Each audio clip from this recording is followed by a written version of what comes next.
All right.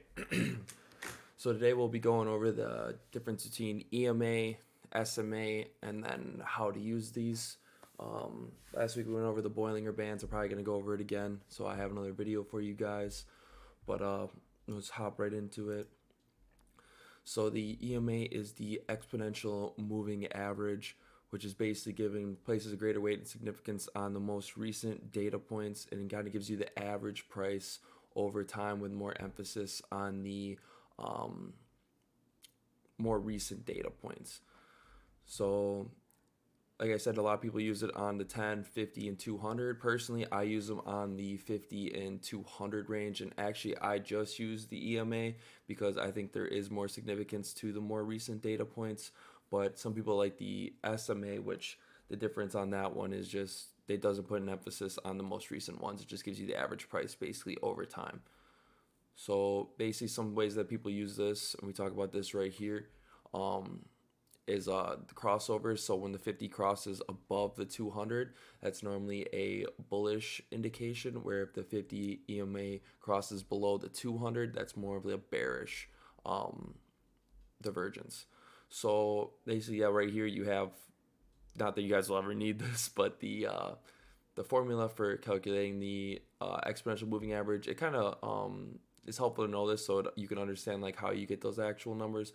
But basically, it just puts more emphasis on the actual more close data points and how the stock is performing more recently. So as it performs more recently, that changes more of the exponential moving average.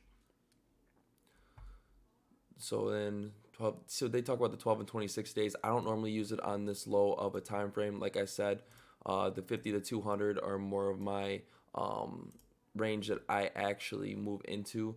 I kind of talked about like a few uses of the EMA. I like to use it for a crossover, and also another way, and I'll go over this in the second part of this video, but if the stock is above the 200 EMA, it indicates that the stock is performing well as of recent, and it's more of a in an uptrend compared to if it is below the EMA, the 200 EMA, it is more of a downtrend. So that's the big way that I use the EMA, is that it tells me with if the stock is trending in what direction.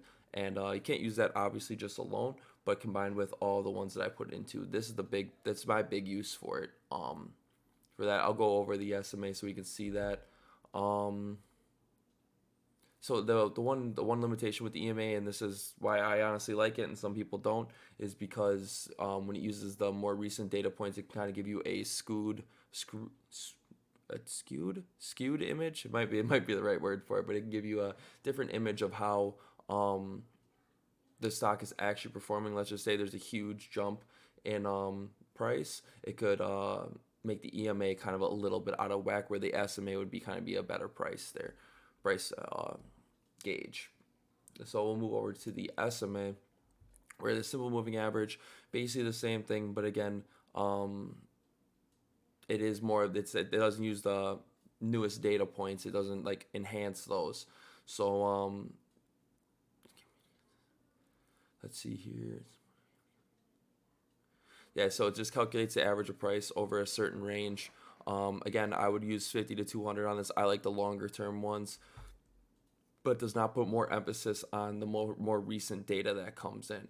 So again, this is the formula for it. It's a lot simpler of a formula because it's not adding that the newest data points and putting an emphasis on those.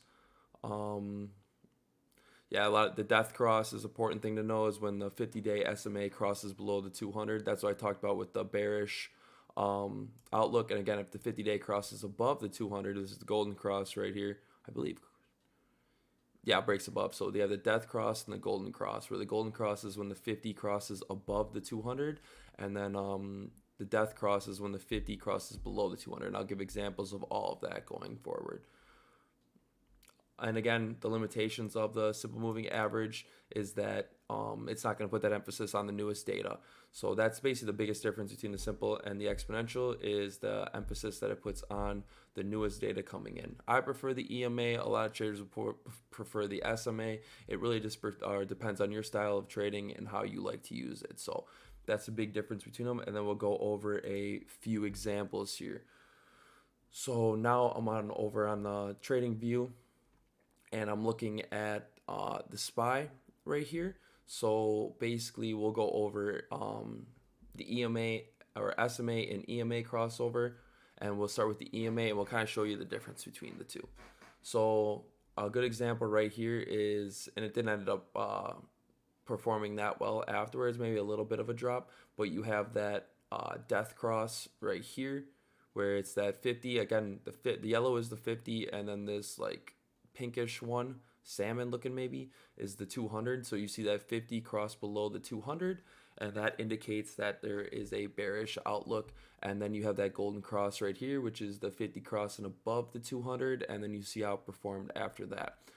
Another thing I'd like to emphasize with this, and TradingLab has gone over this with a few of his videos as well, but when you talk about the 50 being above the 200 EMA, that's talking about a bullish outlook for the stock. The stock is trending in a bullish direction. This is a great example of it on the SPY right here. So you have price is above the 200 EMA, and then you also have the 50 is above the 200 EMA, which would indicate to me that this is a bullish outlook. And then for another thing I like to look at is the levels to this. So if the price is above the 50, which is above the 200, that's very bullish compared to like right here where the price, the 50 price 200, that's more of a slightly bullish outlook for me. So that's kind of how I use the 50 to 200, is to identify trends in the market. And then you also have another similar death cross here, which it did end up trading downward. And again, you have price 50 200 EMA, which gives you a strong bullish outlook to the market. And that's kind of how I use these indicators. My EMA and 200 EMA is to tell me basically the trend of the stock and where it's going for. So now we'll move over and show you guys the difference. We'll add two indicators on here. SMA, you got the smooth moving average. I believe that is the same as the simple. Let's see here. All right, we'll make that one purple, but we're going to change it to 200. And we see how that is different than the exponential moving average. And we'll also get another one real quick. Guess this one's going to be light blue. I do like that color. And we'll go ahead and change that one to 50. No, I just changed the purple one. All right. We got to change this one to 50. So you can start to see where just by having the simple and exponential, you can see the differences between this two. We talked about the simple moving average of having that not such a big emphasis on recent data, and you can see how it did not move up as quickly with the EMA here. Again, this is a longer term one, so it gives the price over the full 200-day term. And this is basically the action that you get on that compared to the 50, where you start getting that quicker move up, the quicker reactions to it, because it is using more recent price data. And then same thing with the 50 EMA or SMA. It just does not move as quickly as the other 50. Like you see this drop here, it actually did not give a, let's see where it gave, it actually did not give, let me get rid of these two real quick, the two EMAs. Like you can see, it actually did not even give a death cross on this one, which was a false death cross. But it did not give a false death cross on this and end up just bouncing right back off. So that's the difference between the SMA and the EMA, is it using that most recent price data, and just shows you the different results that you can get. Considering this one right here, this is a death cross right here. And then when it tapped here, and it's continued down in that bearish, and it has not given that second golden cross yet. So that again is the difference between the EMA and the SMA and how they can kind of react to this. You can also see when I add this 50 EMA back,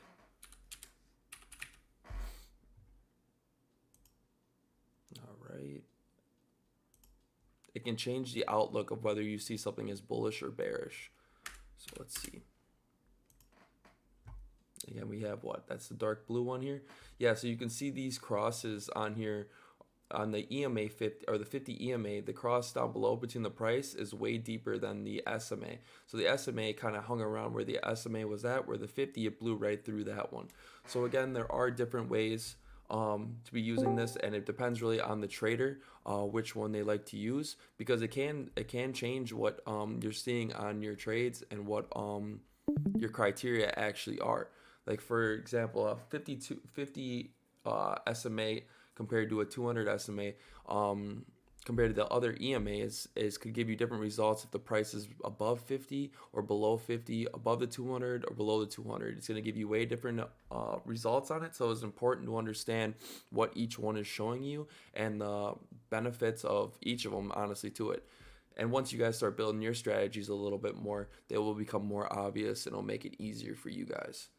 So, any questions we have before we kind of wrap this thing up? I know I talked really quick on it. I haven't used this. This is my first time seeing the chat in here. I forgot. I don't know how to get right here. Perfect.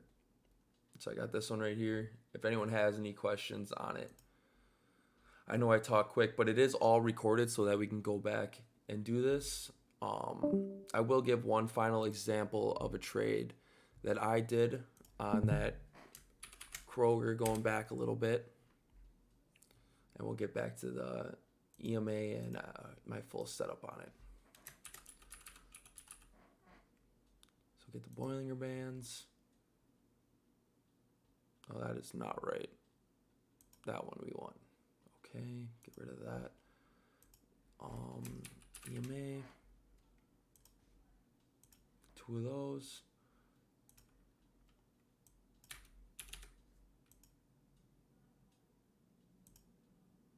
Definitely gonna have to change the colors on these. All right, for this one, I think this is the blue one we have here. I'm gonna change that to that light blue. All right, and we'll change this one to pinkish. Okay.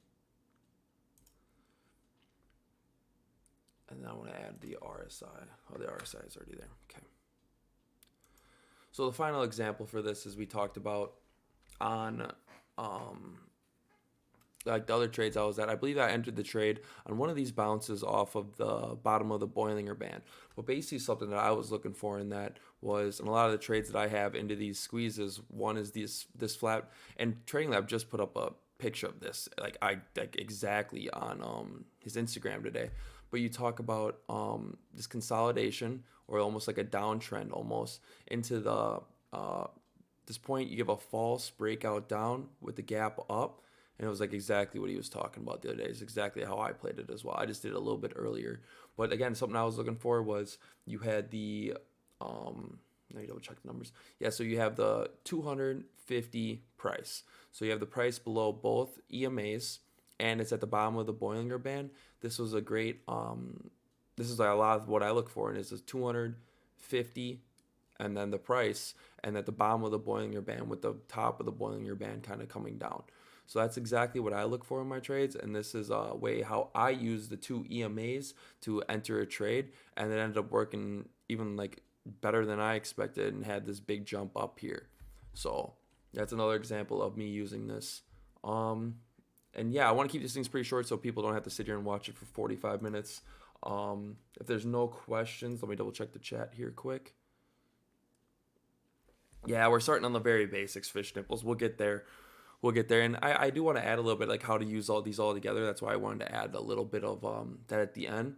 But yeah, just start off with the basics. So we have this cache of videos ready for everybody that they can come in and they can really get caught up to speed right away. But we're gonna start off with the basics. I really like I forget how to say it. It's like the Ichimoku cloud, and that's a very complex indicator. So I mean, I'm definitely excited to show into that. But I want to show my basic indicators that I use first, which is the RSI, Bollinger Bands, the EMAs, and the MACD. So I want to use those ones, and then as like we get to like the third or fourth episode on this, we can start really moving into like some higher end stuff and like some actual forward looking trades.